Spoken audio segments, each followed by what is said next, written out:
Dari Muhammad bin Munkadir, dia berkata, aku melihat Jabir bin Abdullah bersumpah atas nama Allah bahwasanya Ibnu Sayyad adalah Dajjal. Aku pun berkata kepadanya, engkau berani bersumpah atas nama Allah? Jabir menjawab, aku mendengar Umar bersumpah tentang hal tersebut di hadapan Rasulullah SAW dan beliau tidak mengingkarinya. Siapakah sosok lelaki yang telah menjadikan para sahabat dan para ulama bertanya-tanya tentang hakikatnya? Bahkan mereka sampai menganggap bahwa dia adalah Dajjal yang akan keluar di akhir zaman. Bahkan, apakah faktor yang menjadikan para sahabat senior bersumpah atas nama Allah bahwa Ibnu Sayyad adalah Dajjal? Sampai-sampai Rasulullah SAW pun ragu dengan hal tersebut, hingga beliau sempat mengamati gerak-geriknya, hingga berakhir pada percakapan yang terjadi antara beliau dengan Ibnu Sayyad yang menyimpan banyak misteri. Inilah yang akan kita ungkap dalam edisi terakhir dari seri video ini.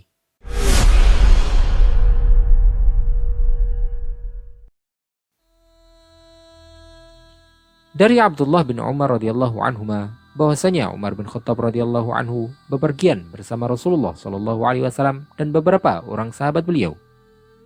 Hingga akhirnya mereka bertemu dengan seorang anak yang bernama Sofi ibnu Sayyad yang sedang bermain-main bersama anak-anak lainnya. Dia merupakan salah seorang dari kaum Yahudi yang tinggal di area kota Madinah. Pada hari itu, Ibnu Sayyad dalam usia mendekati balik. Ketika Rasulullah SAW mendekat, dia tidak menyadari kedatangan beliau. Sampai kemudian Rasulullah SAW menepuk punggungnya dengan tangan beliau. Beliau kemudian bertanya kepadanya, apakah engkau bersaksi bahwa aku adalah utusan Allah? Ibnu Sayyad pun memandang Rasulullah SAW, kemudian berkata, aku bersaksi bahwa engkau adalah utusan orang-orang yang Ummi, atau utusan orang-orang Arab. Dia kemudian balik bertanya, apakah engkau bersaksi bahwa aku adalah utusan Allah? Rasulullah SAW pun kemudian mendorongnya dan bersabda, aku beriman kepada Allah dan para Rasulnya. Beliau kemudian kembali bertanya, apa yang kau lihat? Ibnu Sayyad menjawab, yang jujur dan yang dusta datang kepadaku. Maksudnya adalah dia terkadang mendapatkan berita yang benar dan terkadang mendapatkan berita yang palsu. Rasulullah SAW kemudian bersabda, setan telah mencampur adukkan informasi kepadamu. Beliau kemudian kembali bersabda, aku telah menyembunyikan sesuatu dalam dadaku. Tebaklah apa yang ada dalam pikiranku tersebut. Kala itu Rasulullah SAW menyembunyikan firman Allah SWT dalam surat Ad-Dukhan, "Fartaqib yawma ta'tis sama'u bidukhanim mubin." Maka tunggulah pada hari ketika langit membawa kabut yang tampak jelas. Ibnu Sayyad pun menerka apa yang disembunyikan oleh Rasulullah SAW. Dia menanti bisikan dari para setan yang selama ini membisikinya. Ibnu Sayyad memandangi Rasulullah SAW kemudian menjawab, Ad-duh. Dia tidak mampu untuk melengkapi jawabannya dengan mengatakan ad-dukhan.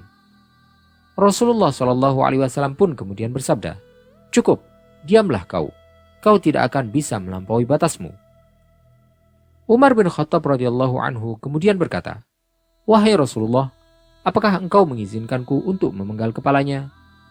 Rasulullah SAW menjawab, jika dia memang benar merupakan Dajjal, engkau tidak akan mampu untuk membunuhnya. Dan jika dia bukanlah Dajjal, maka tidak ada gunanya kau membunuhnya.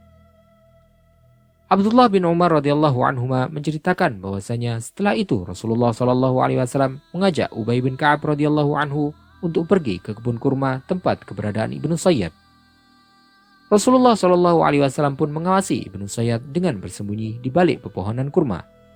Beliau bermaksud untuk mendengar perkataan Ibnu Sayyad sebelum dia sempat menyadari keberadaan beliau, guna untuk memastikan apakah dia benar-benar Dajjal ataukah bukan. Saat itu, Ibnu Sayyad sedang berbaring menggunakan selembar kain, seraya mendengung dengan dengungan yang tidak bisa dipahami. Ibnu Sayyad sedang berbicara sendiri. Rasulullah SAW pun berusaha untuk mendengarkan perkataan Ibnu Sayyad tersebut. Sementara itu, ibu Ibnu Sayyad melihat Rasulullah SAW yang sedang bersembunyi di balik pohon kurma di dekat anaknya.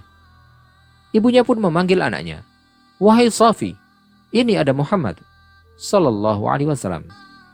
Ibnu Sayyad kemudian terdiam dan tidak melanjutkan perkataannya. Rasulullah Shallallahu Alaihi Wasallam bersabda, seandainya ibunya membiarkannya, maka dia akan menampakkan hakikatnya.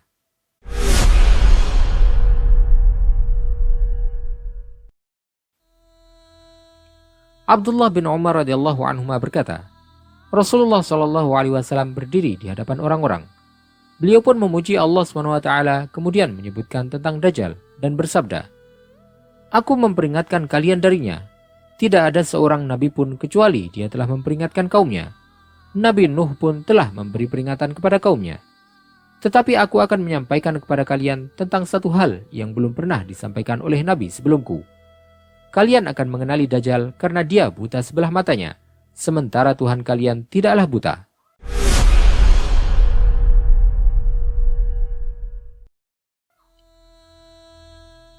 Setelah peristiwa yang disaksikan dan didengar oleh Rasulullah SAW dari Ibnu Sayyad yang merupakan hal-hal yang tidak mungkin terjadi pada orang biasa, hal itu menjadikan Umar bin Khattab radhiyallahu anhu bersumpah di hadapan Rasulullah SAW bahwa Ibnu Sayyad merupakan Dajjal.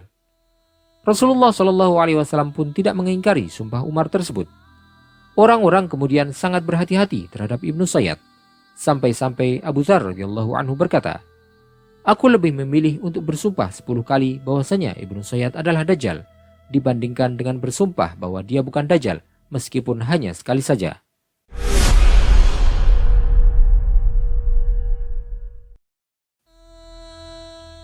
Demikianlah yang dilakukan oleh para sahabat Rasulullah SAW. Hingga pada suatu hari datanglah Tamim Ad-Dari menghadap Rasulullah SAW dan mengabarkan kepada beliau tentang perjalanannya menuju ke sebuah pulau misterius. Dia menceritakan tentang pertemuannya dengan Dajjal di tempat yang terletak di tengah laut tersebut. Dia menyampaikan bahwa dia sampai ke tempat keberadaan Dajjal setelah dituntun oleh seekor binatang yang dikenal sebagai Jassasa.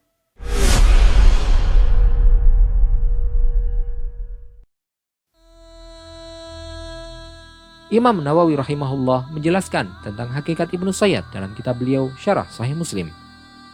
Kisah kehidupannya sangat membingungkan, tingkah lakunya sangat aneh, dan hakikatnya masih samar. Apakah dia benar merupakan Dajjal ataukah bukan?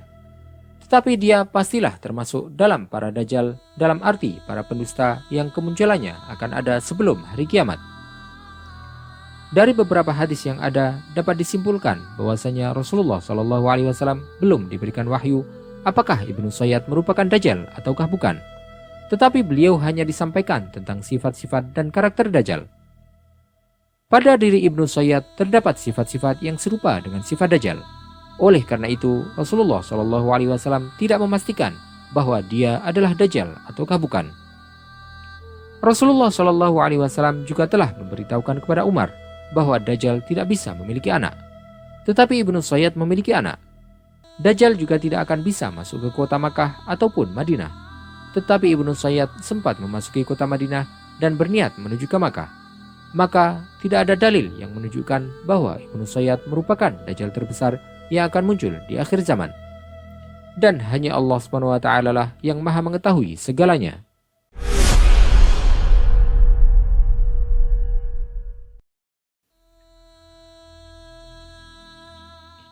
Setelah wafatnya Rasulullah SAW, Abdullah bin Umar radhiyallahu anhuma meriwayatkan kejadian yang terjadi antara dia dengan Ibnu Sayyad.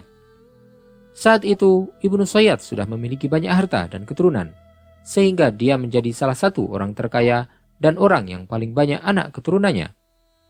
Ibnu Umar melihatnya di salah satu sudut kota Madinah, dan ternyata Ibnu Sayyad sudah menjadi buta sebelah.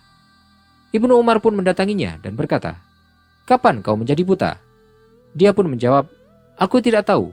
Aku terbangun dalam keadaan sudah seperti ini." Ibnu Umar pun berkata kepadanya, "Kau tidak tahu padahal matamu itu ada di kepalamu?" Ibnu Sayyad pun berkata, "Jika Allah menghendaki, niscaya Allah mampu untuk menjadikannya di tongkatmu." Abdullah bin Umar pun marah, kemudian memukulnya dengan tongkat beliau yang saat itu beliau pegang tanpa beliau sadari. Pada saat itu Ibnu Sayyad pun marah, dan tubuhnya kemudian membesar, yang belum pernah ada manusia yang tubuhnya dapat membesar seperti itu. Abdullah bin Umar radhiyallahu anhu berkata, Kemudian aku pergi ke rumah saudariku, yaitu Hafsah, dan aku beritahu kepadanya tentang kejadian yang terjadi antara aku dengan Ibnu Sayyad. Dia pun menyalahkanku dan berkata, "Tidakkah engkau tahu bahwasanya Rasulullah SAW memberitahukan kepada kita bahwa Dajjal akan keluar karena kemarahan yang dia rasakan?"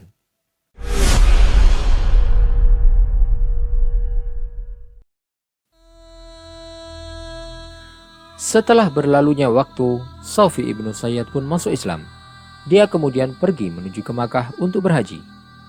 Imam Muslim meriwayatkan dalam kitab sahihnya bahwasanya Abu Sa'id Al-Khudri pergi berhaji bersama sekelompok kaum muslimin. Ketika mereka hendak pulang ke Madinah, rombongan itu pun berhenti untuk beristirahat dan orang-orang pun saling berpencar. Abu Sa'id Al-Khudri berkata, "Saat itu hanya tersisa aku dengan Ibnu Sayyad. Aku pun merasa tidak enak untuk berada bersama dengannya.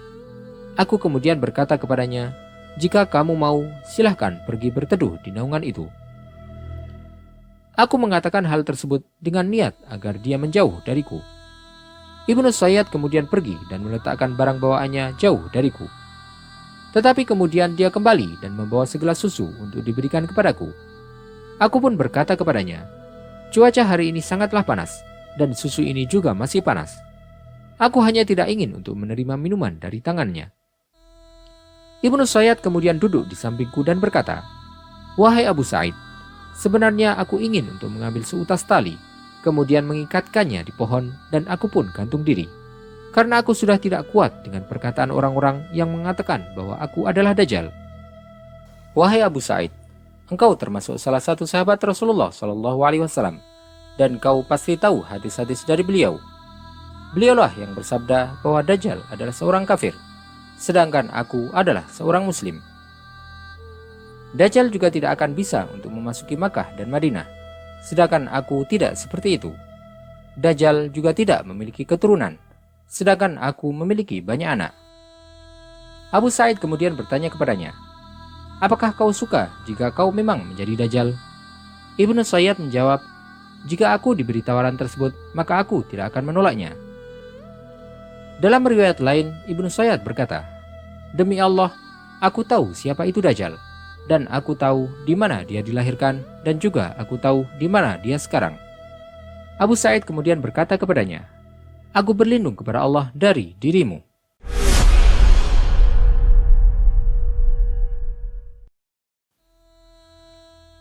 Di antara hal yang menimbulkan keraguan terhadap Ibnu Sayyad adalah bahwasanya di akhir hayatnya semua anaknya meninggal.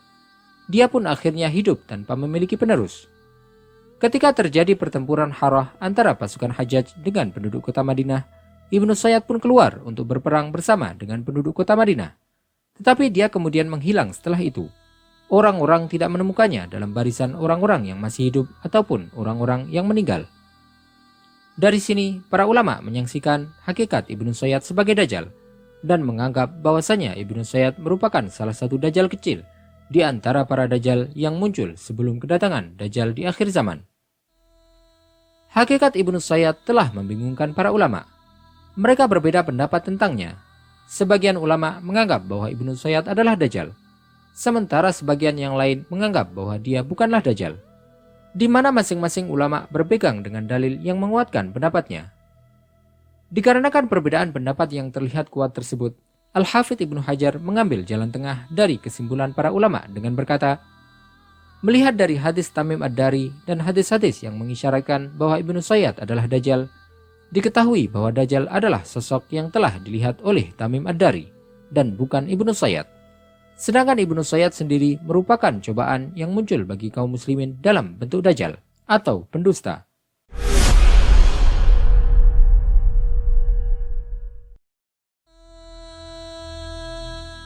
Di antara hal yang tidak banyak diketahui oleh orang-orang adalah bahwasanya Dajjal melewati 3 fase kehidupan. Fase pertama yang hanya diketahui oleh Allah SWT adalah dari kelahirannya dan tempat keberadaan pertamanya hingga akhirnya dia dibelenggu di sebuah pulau yang tersembunyi. Kondisi Dajjal pada waktu itulah yang dilihat oleh Tamim Ad-Dari ketika dia bersama teman-temannya terombang-ambing di tengah lautan oleh badai hingga akhirnya terdampar di pulau tempat keberadaan Dajjal. Fase kedua adalah terlepasnya dia dari belenggu dan keluarnya dari tempat penahanannya. Dia keluar tanpa memperlihatkan bahwa dirinya adalah Dajjal, tetapi dia menyebarkan kerusakan di muka bumi lewat para pengikutnya dari golongan jin maupun manusia. Sedangkan fase ketiga adalah tahapan di mana dia keluar secara terang-terangan bersama dengan 70.000 orang Yahudi Asbahan, sebagaimana yang disebutkan oleh Rasulullah SAW. Hal ini menjadi bukti bahwa keluarnya Dajjal dari pulau misterius dan terlepasnya dia dari belenggu yang mengikatnya akan terjadi jauh sebelum dia keluar dengan cara terang-terangan. Hanya Allah SWT yang maha mengetahui segalanya.